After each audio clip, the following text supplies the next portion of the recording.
Perianal etching यानी कि काफी सारे पेशेंट हमारे पास आते हैं, उसको टॉयलेट के रास्ते में खुजली का प्रॉब्लम रहता है। तो ऐसा ही एक केस हमारे पास आया था।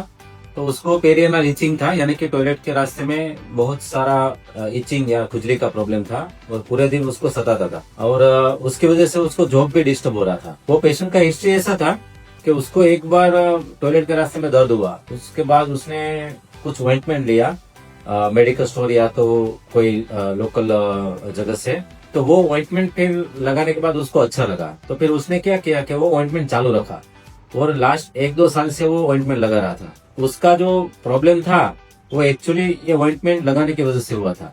तो उसको हमने एग्जामिन किया तो उसको कोई कोई बड़ा बीमारी नहीं था।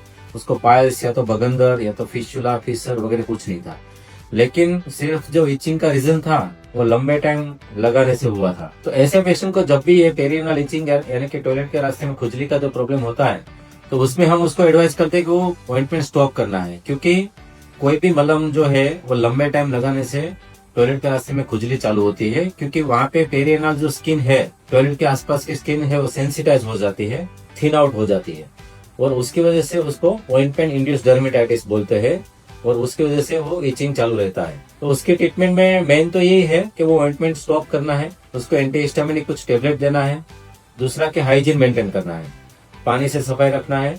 हम पेशेंट को ऐसे एडवाइस करते हैं कि आप टॉयलेट जाने के बाद एक बार पानी से सफाई करते हैं, लेकिन 10-15 मिनट के बाद वापस आपको टॉयलेट जाना है और वहां पे पेरियनल एरिया को पानी से वॉश करना है। और दिन में कभी भी सीवियर इचिंग या ज्यादा खुजली रहता है तो दिन में भी कभी कभार वो पानी से जगह वॉश कर सकते हैं। टॉयलेट के आसपास में कोई मलहम नहीं लगाना है, कोई साबुन पाउडर केमिकल वगैरह कुछ लगाना नहीं है, सिर्फ पानी से सफाई रखना है। और कभी कभार कुछ एंटीहिस्टामिनिक टेबलेट देने की जरूरत रहती है। डॉक्टर को बता के जिसको इचिंग का प्रॉब्लम है उसको निदान करना है। कभी कभार फिशर फिस्टुला बगंदर यानी कि पस निकलता है, पानी निकलता है, पाइल्स में से कुछ म्यूकस डिस्चार्ज आता है, तो भी इचिंग का प्रॉब्लम रह सकता है। तो वैसे टाइप के पेशेंट में हम फिशर का और पाइल्स का ट्रीटमेंट करेंगे तो उसको इचिंग चला जाएगा।